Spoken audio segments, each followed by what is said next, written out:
put yourself in a position where you have to understand your goals. Now, what do I mean by that?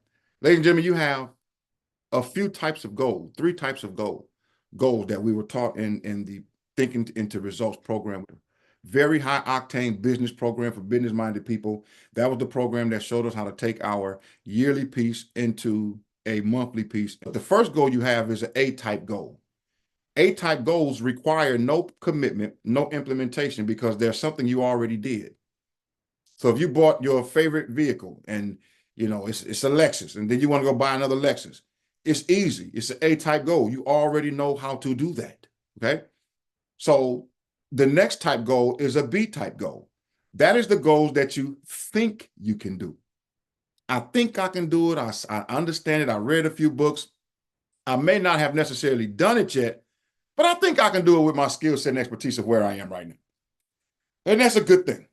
But the problem, you all, with the A-type goals and the B-type goals is that when it gets hard or obstacles arise, it's easy to retreat. This is why many people, you say, well, I'll do it tomorrow. I can take care of it then. But remember, the good book tells us that don't put off tomorrow what you can do today.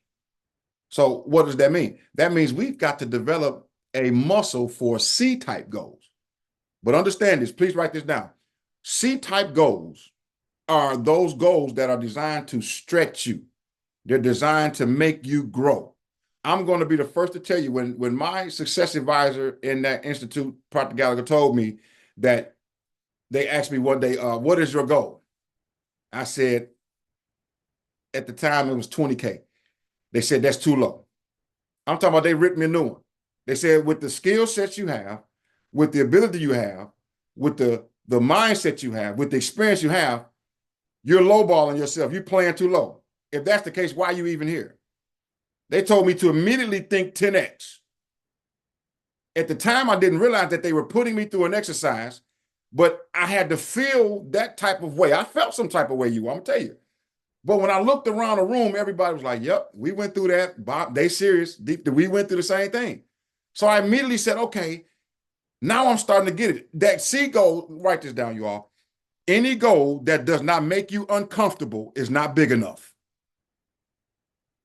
It has to make you uncomfortable so that you be willing to, watch this, you have to be willing to achieve that goal as bad as you want to breathe. Otherwise, if it gets tough or one little thing happens, you'll abandon it. Think about this for a moment. I was in the wheelchair. It is something when you can't walk and do normal things like stand, like get up and go to the restroom by yourself.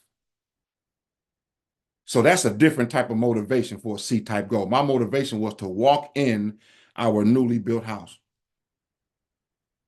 By the time I went through this 3-month, 4-month process to rehab it and things of that nature, I was able to walk in my house.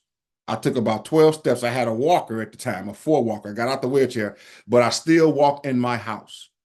And the thing that I said that changed was I not only gathered the information, read the information, but I applied it instantly. I applied it right then and there. And that is what a C-type goal does for you. It excites you and it almost scares you at the same time. Now, I know this sounds weird, but how else if I tell you, watch this, for example, if I tell you, no matter where you are right now, if you all were to get on a private call with me, a presentation call, and I was sharing with some of the things, how you can work with me, we'll talk about that a little later on in the week. But one of the things and questions that I would ask you, and it's not for my benefit, but it's yours, I would say, how much have you ever made, or what's the most amount of money you made in a year? The same question was asked for me. It could be 40,000, 50,000, 100,000. It does not matter. It's not for me to be in your business. It's for you to know where your money paradigm is. You will never go past your paradigm in terms of your image and your system of beliefs. So the goals that we set are also designed to change your belief system. If you don't believe that you can make $50,000 a month instead of a year, you will never do it. And it is a very serious thing. So one of the things we have to do is we have to reprogram your mindset.